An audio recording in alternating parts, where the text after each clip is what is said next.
माथे पर तिलक, आंखों में सुरमा, कंधे पर काला गमछा और अपराध से पहले महाकाल का नाम। मैं कातिल हूँ, क्रिमिनल हूँ, बदमाश हूँ, मुझसे संपर्क करे। विज्ञापन निकाल कर लोगों का मौत का ठेका लेने वाला डॉन आपने नहीं देखा होगा। भारत का शायद पहला इतना खतरनाक अपराधी जिसके बारे में जानकर लोगों का खून सूख जाता है। दिखने में बाल ब्रह्मचारी जैसा, लेकिन जितना ही भोला लगता है उतना ही ज्यादा खूंखार और खतरनाक है। 16 साल की उम्र में अपनी खुद की गैंग बनाकर सरदार बन गया। फिर एक इशारा मिलता और कुछ भी कर जाता। डर और खौफ उसके आसपास भी नहीं दिखता था। माँ अपने बच्चों से कहने लगी थी, बेटा सो जा नहीं तो दुर्लभ आ जाएगा।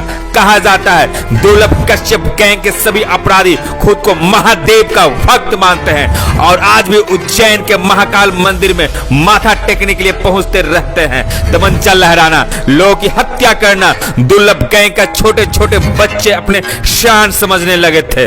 लेकिन दुर्लभ कश्यप क्राइम की दुनिया का बादशाह कैसे बना, ये कहानी भी आपको हैरान करने वाली है। साल 2008 की बात है। 2 महीने बाद मध्य प्रदेश में विधानसभा चुनाव थे। उज्जैन के तत्कालीन एसपी सचिन अतुलकर एक प्रेस कॉन्फ्रेंस कर रहे थे। सचिन अतुलकर जो अपनी तस्वीरों और फिटनेस के चलते सोशल मीडिया पर खुद भी आए दिन वायरल होते रहते हैं, लेकिन वो किसी और के वायरल होने का दिन था।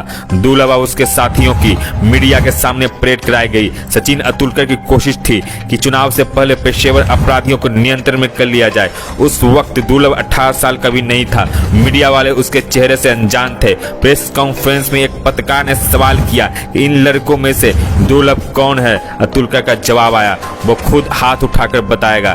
फिर फटी शर्ट वाले दुर्लभ ने बहुत अलग अंदाज में अपना हाथ ऊपर उठाया। वह वीडियो सोशल मीडिया पर वायरल हो गया। यह वही वक्त था जिसके साथ दुर्लभ सोशल मीडिया पर लोगों के बीच पहचान हासिल करने में सफल हो गया। 2019 की बात है। विशेष सुधार गृह से निकलकर दुर्लभ और उसके कुछ दोस्तों ने इंदौर में एक फ्लैट किराए पर ले लिया था।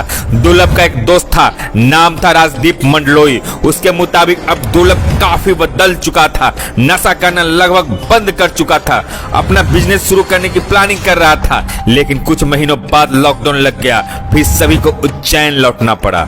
सितंबर 2020 में लॉकडाउन खुल गया, नाइट कर्फ्यू जारी था। इसी महीने की 6-7 तारीख को दुर्लभ ने अपने साथियों को अपने घर पर बुलाया खाने के लिए। खाने पीने के बीच उसके दोस्तों की सिगरेट खत्म हो गए। रात में चलने वाले चाय के टीहे भी बंद हो चुके थे। इसी बीच दुर्लभ का एक दोस्त बोला कि मैं हेलावाली इलाके से आ रहा हूँ, वहाँ एक चाय की दुकान रात भर खुली रहती है। बस दुर्लभ और उसके साथी बाइक पर सवार होकर हेलावाली निकल गए। यहाँ दुर्लभ का एक विरोधी गैंग भी सक्रिय हुआ करता था। इस गैंग ने अपना नाम रखा था कुत्ता कमीना चीज। शॉर्ट फॉर्म खुद को इस गैंग ने सदस्य केसीसी ग्रुप कहते थे। इस गैंग का लीडर था रमीज। हेलावाड़ी की जिस दुकान में दुर्लभ अपने दोस्तों के साथ चाय पीने गया, उसका मालिक था अमन उर्फ भूरा। दुर्लभ इन दिनों तक कुख्यात हो चुका था।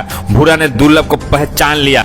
इसके बाद दुर्लभ और विरोधी गैंग के बीच झड़प हुई। कुछ घंटों बाद जब पुलिस मौके पर पहुंची तो यहाँ दुर्लभ की अधनंगी लाश मिली। पोस्टमार्टम रिपोर्ट के मुताबिक दुर्लभ को 30 से ज्यादा बार चाकू से गोदा गया था। दुर्लभ की मौत के बाद उसकी अंतिम यात्रा सोशल मीडिया पर एक इवेंट की शक्ल ले चुका था।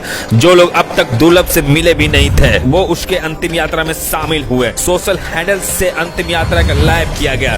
सोशल मीडिया पर दुर्लभ का वजन कुछ इतना बढ़ा दिया गया कि उसकी असली इमेज ही छिप गया। इन सब के बीच एक जरूरी सवाल जो आपके मन में भी आ रहा होगा, दुर्लभ कश्यप के साथ कुख्यात कैसे जुड़ा और क्यों जुड़ा। साल 2001 में पैदा हुए दुर्लभ का बचपन बहुत अच्छे माहौल में नहीं बीता। दुर्लभ के पिता मनोज कश्यप और मां के बीच संबंध ठीक नहीं थे।